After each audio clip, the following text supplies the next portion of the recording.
Muy buenos días, feliz sábado. Buenos días, feliz sábado. Estamos aquí para repasar la lección que hemos estudiado. Ya estamos en la lección número 4 y el título de la lección es Las plagas. Yo quiero compartir una curiosidad antes de entrar en lo que es la lección. Sabemos que estamos estudiando el Éxodo. Moisés estaba apacentando las ovejas de su suegro Jetro en el desierto. Allí también vio una zarza ardiendo. Así comenzó prácticamente esta parte de la historia, el Éxodo. También sabemos que Juan el Bautista bautizaba en el río Jordán. Juan el Bautista también era conocido como la voz que clama en el desierto. Sin embargo, sabemos que en el desierto solamente lo que hay es arena, es árido, caliente, extremadamente caliente por el día, frío por la noche. No hay agua, no hay pasto para las ovejas, no hay vegetación.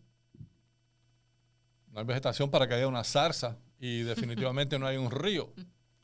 Entonces, ¿cómo es esto que Juan el Bautista, la voz que clama en el desierto, bautizaba en el Jordán y Moisés apacentaba las ovejas en el desierto y allí en el desierto tenía comunión con Dios, etcétera? Bueno, como decía, esto es una curiosidad para tenerla en mente a medida que estamos estudiando este trimestre de las lecciones, etcétera.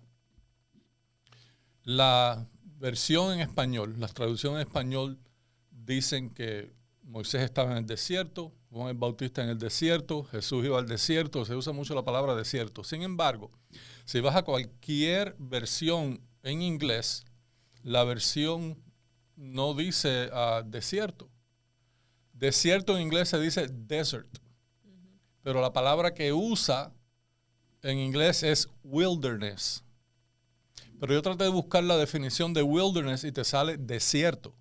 O sea que en inglés hay dos palabras y en español hay una sola. Como la palabra amor. En griego hay 5 palabras, diferentes tipos de amor. En español nosotros solamente conocemos amor. Pero sabemos ágape, eros, etc. Ok, ¿cuál es la diferencia? El wilderness, que si quiebras la palabra, la primera parte de esa palabra es wild. Wild quiere decir salvaje, jíbaro, del monte. Ok, wilderness es campo árido, campo parecido al desierto, pero no exactamente desierto. Es campo donde no está habitado, no hay gente, pero puede haber ríos, hay vegetación, así que Moisés podía llevar a las ovejas al wilderness. Entonces, cuando la Biblia en inglés habla de donde estaba Moisés, estaba en el wilderness, no en el desert. Estaba en el campo. En el campo, okay. No en el desierto. El pueblo de Israel, otra forma que en inglés se refiere al pueblo de Israel, no dice pueblo de Israel, dice hijos de Israel, children of Israel. Y Juan el Bautista tampoco dice que estaba en el desierto, estaba en el wilderness, en el campo. Por eso que tiene sentido que bautizaban en el río Jordán, porque si está en el desierto no hay río. Ni hay zarza, ni hay pasto para apacentar las ovejas. Bueno, como decía, es solamente... Pero está bueno esa aclaración porque muchos de nosotros a veces pensamos que de verdad es la palabra desierto y realmente si tú te pones a pensar, en el desierto no hay nada. ¿Cómo tú vas a apacentar las ovejas? Pero para entenderlo claro, si buscas la definición de wilderness en español va a decir desierto. Si buscas la definición de desert, también es desierto. Es una sola palabra, dos cosas diferentes. Ok, entonces... bueno, el versículo de memoria para empezar esta lección número 4. Y tal como el Señor lo había dicho por medio de Moisés, el corazón de Faraón se endureció y no dejó ir a los israelitas. Se endureció. Eso es lo que me dice aquí. Aquí dice se endureció. Pero mira aquí. Se endureció, es que ahí lo pegaron. Se endureció, ahí lo pegaron, ok. Anyway, la cosa es que estaba endurecido. Ok, entonces había que llamarle la atención. ¿Tú sabes la historia esa que está en el día que corresponde al día sábado? Bueno, más o menos. Bueno, dice que había un campesino y quería que su burro se moviera, pero el animal no se movía. Entonces tomó una rama, un gajo, como decimos, y le pegó al suelo, no al burro, Y entonces azotó el suelo y le dio la orden al burro de moverse y entonces el burro comenzó Reaccionó. a moverse. Ujú. Alguien le preguntó, ¿por qué tu técnica funcionó? Y el campesino le respondió, lo que tenía que hacer, lo primero que tenía que hacer era captar la atención del burro. A la vez que le capté la atención, entonces Se movió. se movió, obedeció la orden. Tú sabes que sabemos que Dios se le presentó a Moisés y le dijo que fuera ante el faraón. ¿Y con cuáles son las palabras esas famosas que... le dijo, Shalaet a mí, Shalaet a mí, Shalat deja también. ir a mi pueblo. Hay que ser valiente para ir ante el faraón, el rey de Egipto, y más después de la fama que tenía Moisés. Bueno, es verdad que Moisés tenía la fama que tenía, pero acuérdate que Moisés también se crió en las cosas de los faraones y todas esas... Con más razón le hubieran cortado la cabeza. Dice, después que te Sí. criamos, te tratamos como Este príncipe. no jugaba. Yeah. Bueno, la cosa es que iba en nombre de Jehová Ujú, y tuvo la valentía de hacerlo ujú. por la relación que tuvo con él, aunque sabemos que no quería ir. Ya eso en otra lección vimos las excusas y Ujú. etcétera. Bueno, entonces para recortar la historia, porque esta lección está larga, Está extensa. porque tiene 10 plagas Ujú. y entre plaga y plaga Hay mucha explicación. hay mucha explicación. Ujú. Bueno, el asunto es que va Moisés ante el faraón y le dice, pero faraón dejó que se fuera el pueblo. No. Entonces como que no obedeció, porque le dijo, mira, Jehová, palabra de Jehová, deja ir al pueblo. No quiso. Y no quiso. Pero entonces ahora la primera parte de esta lección que hemos estado estudiando lleva por título Dios versus los dioses. ¿Tú sabes cuántos dioses tenían los egipcios?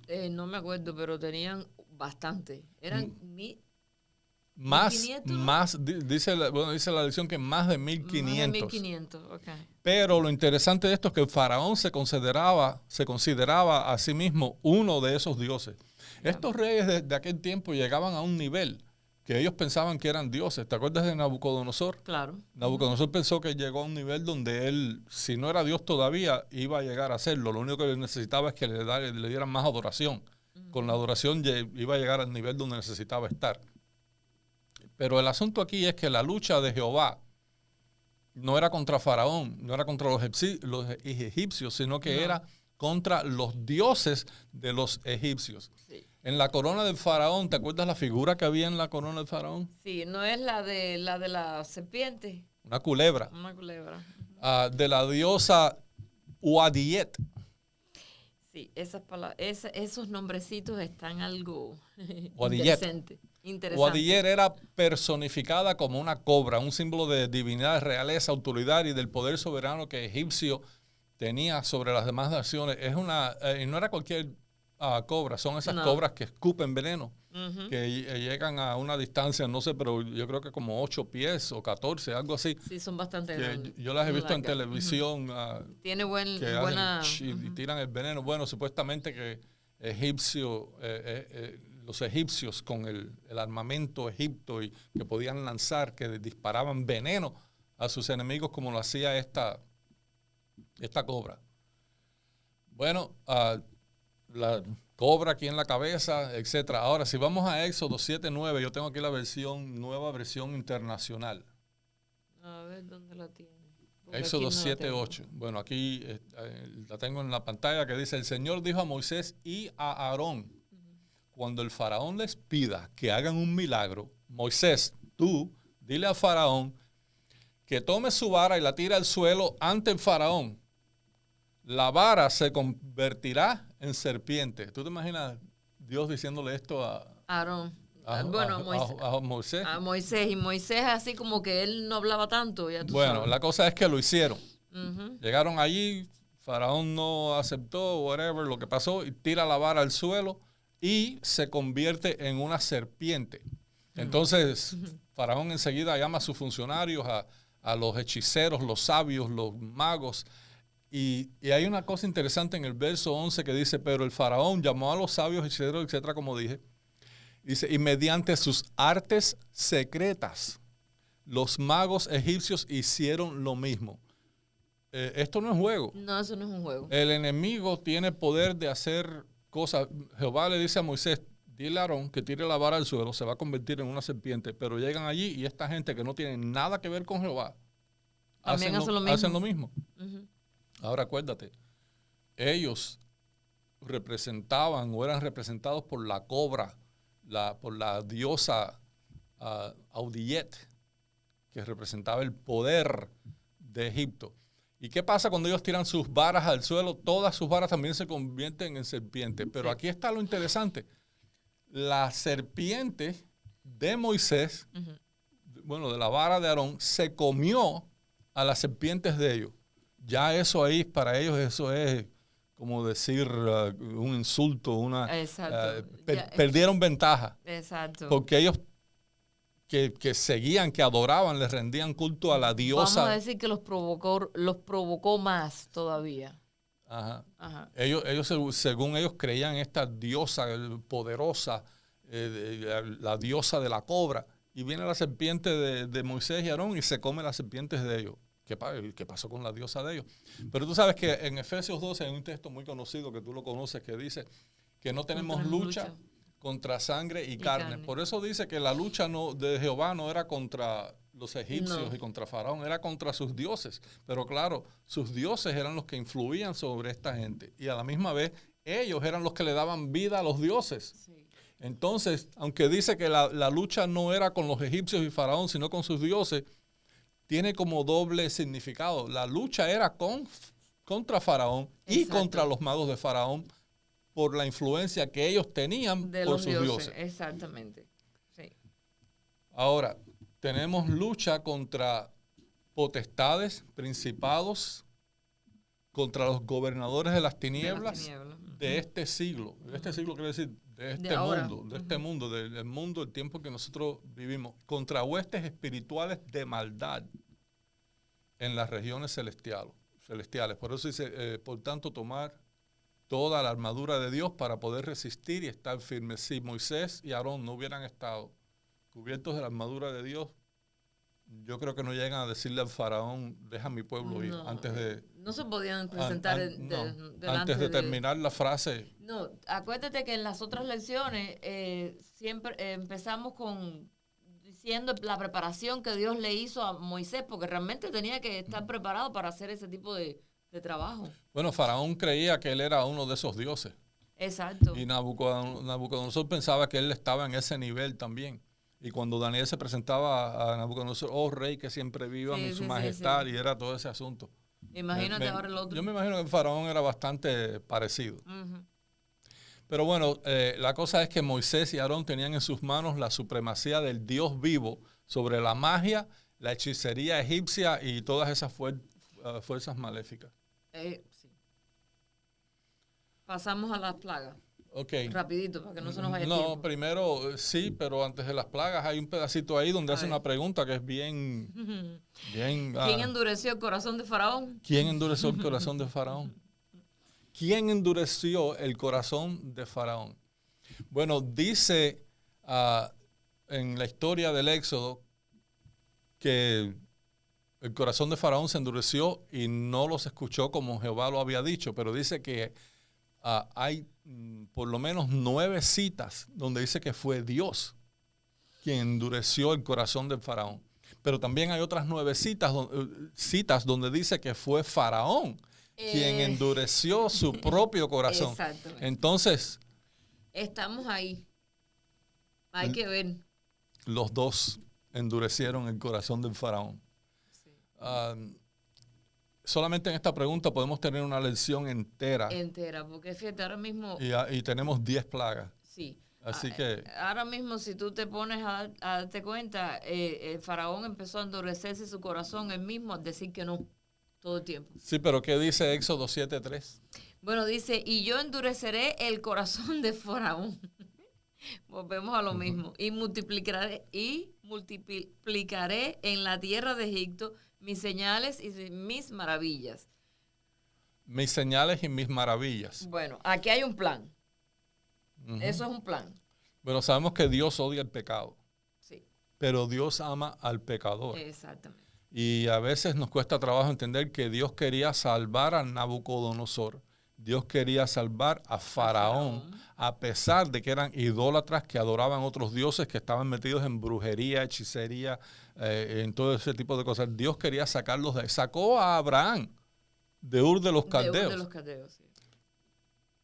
Entonces, ¿qué pasa? Ahora estamos Bueno, acuérdate que se le dio varias oportunidades también para que se arrepintiera, pero... Right, yeah. Vemos que Dios le dio varias oportunidades a Nabucodonosor para que se arrepintiera y no lo quiso hacer. Entonces, ¿qué es lo que hace Dios? Le endurece el corazón, no de la misma forma de Faraón, porque cada cual es... Sí, pero mira, hasta lo mandó a comer hierba. Se convirtió en un animal salvaje comiendo hierba, hasta que él solo se tuvo que dar cuenta y reconocer que el Dios de Daniel, el Dios de Israel, es el único y verdadero Dios. Bueno, ¿y Faraón? Faraón tuvo que pasar por las maravillas. Viste que Jehová dice, voy a mostrarle mis maravillas. Ok, empezamos con las maravillas. Ay, ay, ay. En forma de plagas. Ay, ay, ay. ¿Cuántas fueron? 10. 10 plagas. Ok, saben que las primeras 5 plagas, el Faraón fue el único responsable del endurecimiento de su corazón. O sea, las primeras 5 plagas, el Faraón fue el que endureció su corazón y no quiso aceptar.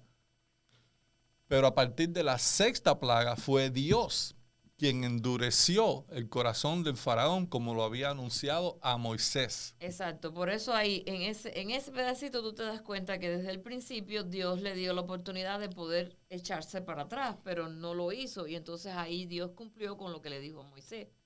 Aquí hay una cosa que en esta parte del relato bíblico se adelantó y nos dijo el final antes de pasar de repasar. Porque Jehová le dice a Moisés, voy a endurecer el corazón del Faraón. Eso fue cuando le dijo que fuera, todavía no había ido. Le dijo, vete a Faraón, dile que deje ir a mi pueblo, yo voy a endurecer su corazón. No le dijo, primero, él va a endurecer su corazón, le vamos a hacer señales y maravillas, él no las va a aceptar. Entonces yo voy a endurecer su corazón. ¿Cómo entendemos esto? Le dio el final antes que empezara el principio. Vamos a simplificarlo. Dios te da todo tipo de oportunidad. Todo tipo de oportunidad. Se las dio a Faraón. Llega un momento donde tú rechazas el Espíritu Santo. Ese es el pecado imperdonable. El pecado donde tú completamente rechazas el Espíritu Santo. La palabra de Dios. Faraón lo hizo abiertamente. 5 veces. Entendió que era Dios, entendió lo que Moisés estaba diciendo, vio los resultados, no tenía ningún tipo de duda. O sea que no era problema de que había que demostrarle que lo que decía Moisés era verdad. No tenía que tener confianza para creer en el Dios de Moisés, porque lo vio, no necesitaba la confianza, no necesitaba la fe, lo vio, pero lo rechazó. Ajá. Y el pedido, ¿te acuerdas cuál era el pedido? Cuando le pedía dejar ir a su pueblo. Para que le adore. Para que le adore. Ve, eso es bien clave. Para que le sirva. Para que le sirva y le adore. Y eso a él no le gustaba. A los faraones no les gustaba que hubiera otra cosa, otro Dios. Otra deidad. Otra deidad. Si tenían más de 1500 dioses, decían, no, ya no podemos con otro más. Bueno, pero sabían que esos 1512 no... Que ese era el verdadero. Bueno, él tenía la capacidad de elegir y eligió. Ya estaba hecho. Eso es como la pregunta cuando la gente dice, si Dios es bueno, Dios es amor, ¿por qué mandaba al pueblo de Israel entrar a estos lugares y matar a todo el mundo, acabar con todo, y matar ahí, matar y matar? Si no entiendes, no lo vas a entender. Así de simple. Sí. Ya esa gente tenían su decisión hecha. Ya habían blasfemado contra el Espíritu Santo. Ya le habían dicho a Dios, no te queremos. Su corazón estaba duro. Hemos escogido esto. Lo que hizo Faraón. El ejemplo de Faraón es un ejemplo perfecto para cuando alguien pregunta si Dios es amor, ¿por qué mandaba al pueblo de Israel ir a matar hombres, mujeres, niños, todo? Porque eso estaba todo dedicado a Satanás. Porque esos 1500 dioses no es otra cosa que Satanás. Y los demonios de Satanás con diferentes nombres cada uno, pero son los demonios, los ángeles caídos, los demonios de Satanás. Entonces, cuando ellos escogían, ya estaba hecha no había para virar para atrás. Y como Faraón ya había tomado su decisión, no iba a echar para atrás. Él escogió la idolatría, sus dioses, y Dios lo supo. Entonces de ahí en adelante, ahora lo que Dios hace es que endurece su corazón para que los demás vean. Exacto, para que vean que Dios es Dios. Ok, vamos a entrar un poquito Sí, en las plagas aquí. plagas, pero tienes que hacerlo rapidito. Sí, mira, por un paréntesis. Hay que hacer un paréntesis. Okay. Por revelación divina, Dios escribió el libro de Génesis y también escribió el libro de Job. Cuando estaba en el desierto, que no era desierto, pero parecido al desierto, en el campo árido, pero en el wilderness. Moisés. Ahora, cuando Moisés escribe Génesis, sí, porque Dios se lo ilumina. Él está escribiendo la historia de Job. Sí. Y vio las tentaciones de Job, las pruebas de Job. Y vio cómo Job escogió, decidió, estuvo firme y venció. Así. También entendió la historia de Adán y Eva. Vio las consecuencias, lo que pasó con Adán y Eva. Vio la elección que ellos tomaron. Y así que ya él tenía ese entendimiento. Fíjate cómo Dios fue preparando a Moisés. Exacto. Ahora, Dios no hizo que Moisés matara al egipcio para que tuviera que huir al desierto para entonces cumplir su plan. Dios tenía otro plan con Moisés. Dios le salvó la vida a Moisés cuando lo pusieron en el río. Se crió en el palacio, pero la idea del plan de Dios no era ese. Nosotros a veces decimos, Dios está en control. Sí está en control, pero tenemos que dejarlo que controle. Si tú te sales del plan de Dios, Dios todavía va a hacer su plan, pero va a haber más vueltas. Exacto. En vez de ir directo al plan de Dios, si tú haces así y vas a hacer así y así, al final vas a llegar porque es el plan de Dios. Pero ¿para qué complicar la cosa? Moisés se complicó cuando dejó que se le subiera el orgullo, mató al egipcio. Quizás tenía sentimientos de culpabilidad porque él vivía en un palacio y estaba con los egipcios y veía que sus hermanos estaban ahí sufriendo. Pero anyway, la cosa es que mató al egipcio, tiene que salir huyendo. Entonces ahí Dios tiene que modificar un poquito su plan, pero ¿qué? Dios escribe en renglones. Escribe derecho en renglones jorobados. Yo estaba pensando en eso específicamente, porque dicen que siempre han dicho que Moisés es el hombre más manso en la tierra. Sin embargo, si te das cuenta desde el principio, Moisés mató a uno de los egipcios. Si tú eres tan manso, tú no vas a matar a un egipcio o a nadie. Tú no matas a nadie si tú eres manso. Bueno, es que lo hizo por amor. Sí, pero... Vio lo que le estaba haciendo a uno de sus... Pero si te das cuenta, mira lo que pasó con él en ese momento. Se le salió eso. Se dio a la tentación. Se dio a la tentación, pero a la misma vez ahí es donde tú ves que el carácter tampoco era tan... Pero tú no crees tan que... sumiso. Si el diablo sabía que Dios tenía un plan con Moisés. Moisés era especial. Satanás estaba al tanto de que Moisés fue salvado de las aguas en el río y que se le salvó la vida. Pero trató de desviarlo. Yo sé. Déjame poner a este egipcio dándole golpe a aquel hebreo. Deja que Moisés lo vea. Me voy a meter en la mente de Moisés para que sienta que está haciendo un bien al defender a su hermano. ¿Y qué pasó? Moisés cayó en la tentación. Pero lo bueno de eso es que no era perfecto. No, claro que no, pero nadie es perfecto. Lo mejor todavía fue la preparación que él tuvo con lo que tú dijiste, cuando estaba haciendo Génesis. Exacto, ahora Dios aprovecha que él está allá en el desierto. Ahí empezó. Y empieza a revelarle, mira lo que pasó con Job, mira lo que pasó con Adán y Eva. Ahí es donde empezó el carácter de él a modificarse. Exacto. Tú sabes que el árbol de la ciencia del bien y del mal, en el Edén no era una prueba, eso era una oportunidad. Ese árbol era una oportunidad de que Adán y Eva, cada vez que venía la idea, la tentación de comer del árbol, alabar y adorar a Dios diciendo que no. Fíjate, y eso es bien interesante. Obedeciendo a Dios. Era una oportunidad. Que no. Exacto. Y la gente, nosotros, los seres humanos, no entendemos eso. ¿Y tú sabes por qué digo esto? Porque hay una cosa que puede ser bien controversial, pero no debe ser controversial. Que la gente dice que Dios nos pone pruebas para crecer espiritualmente. Dios no pone pruebas. Las pruebas las pone el diablo porque las pruebas son tentaciones. Dios lo que hace es aprobarnos. Cuando pasamos por la prueba, cuando no caemos en la tentación, en la prueba, pasamos de ahí, entonces Dios nos certifica aprobados como obrero aprobado de que no caíste en la tentación. Dios no te pone la prueba hay en todas partes de sobra. Hay otra gente que por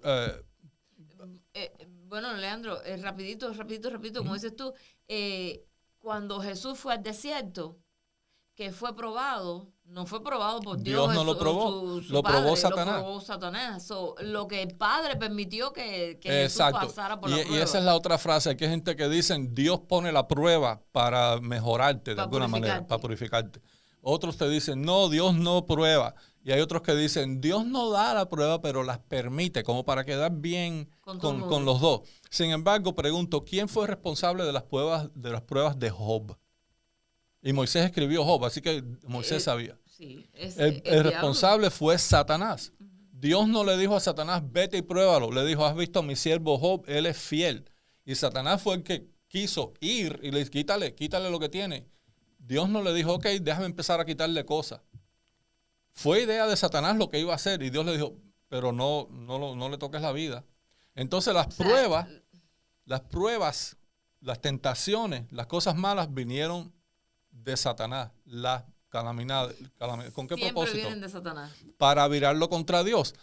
¿Quién fue responsable de la tentación de Adán y Eva? Dios le puso la prueba, le dijo, mira, come de la fruta que es buena y no vas a morir. No, la serpiente se metió el diablo, no se metió Dios. El diablo fue quien le dijo, mira, no vas a morir. Le puso una prueba.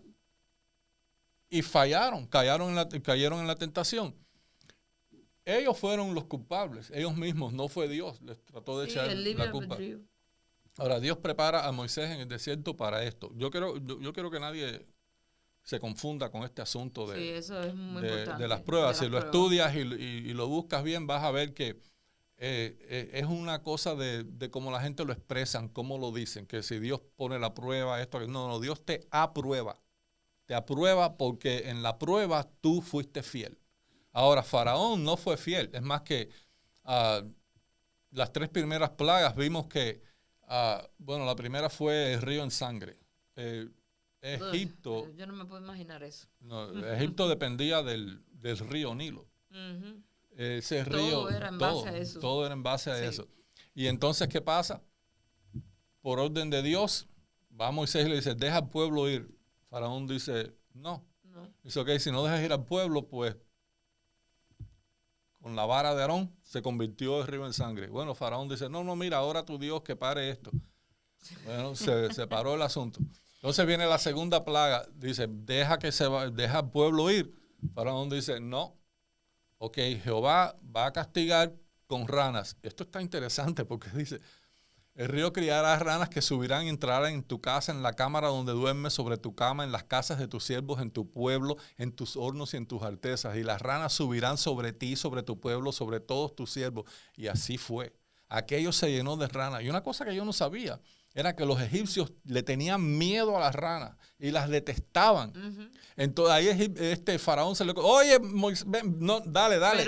Pero esa es la cosa, que cada vez que pasaba algo, ven, háblale a tu Dios, exacto, dile que pare, y entonces ¿qué? ¿Y después qué? Pero primero consultaba con sus magos, pero no podían hacer nada hasta que viene Moisés y se fueron las ranas. La tercera plaga viene, deja al pueblo ir, dice Faraón, no los voy a dejar. ¿Tú sabes por qué? Porque la obra de mano era barata. Y entonces los esclavos trabajaban por los egipcios, hacían todo. El egipcio era una nación rica y dependían de los esclavos. Además, el orgullo. Porque Egipto era tan rico que si deja al pueblo de Dios ir, de todas maneras ellos eran la potencia mundial. La número 1 en ese tiempo. Pero su orgullo. Era eso de deja ir al pueblo a adorar a Dios como quiere. Hay una nota que dice que era un problema espiritual. Sí. Ahí está. Bueno, tú sabes que la tercera plaga, ahora le dice, deja al pueblo ir. Dice, no los voy a dejar. Ok, entonces va a venir otra plaga. Dice que le dio con la vara al suelo y salieron de ahí piojos. Tú sabes que en realidad no se sabe seguro si eran piojos, garrapatas o mosquitos.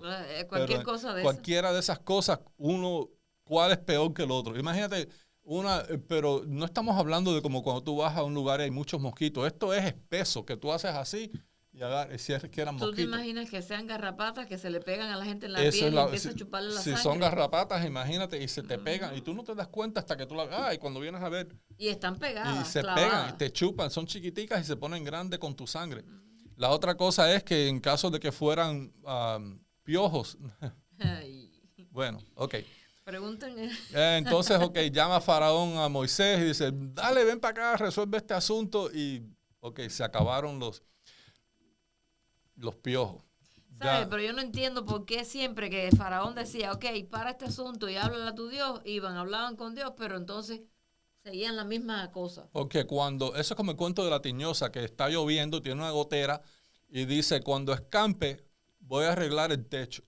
Y cuando escampa, vienen y le dicen, oye, ¿no que ibas a arreglar el techo? Y dice, ¿para qué si no está lloviendo?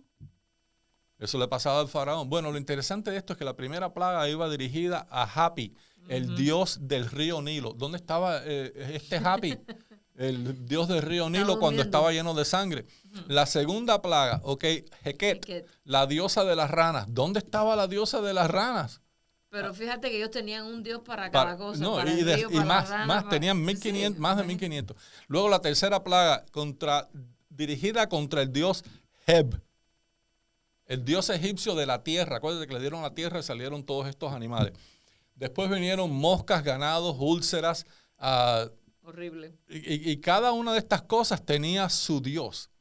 Pero los dioses de esas cosas no podían resolver. Claro que no. No tenemos tiempo para abundar en cada una de las plagas, pero cada una de las plagas que ocurría, acuérdate que esta sección es la guerra de Dios con los dioses, no era con la gente. Exactamente. Cada una tenía... La gente que siguen esos dioses están involucrados en la guerra contra Dios y van a perder, pero la guerra es de las fuerzas malignas.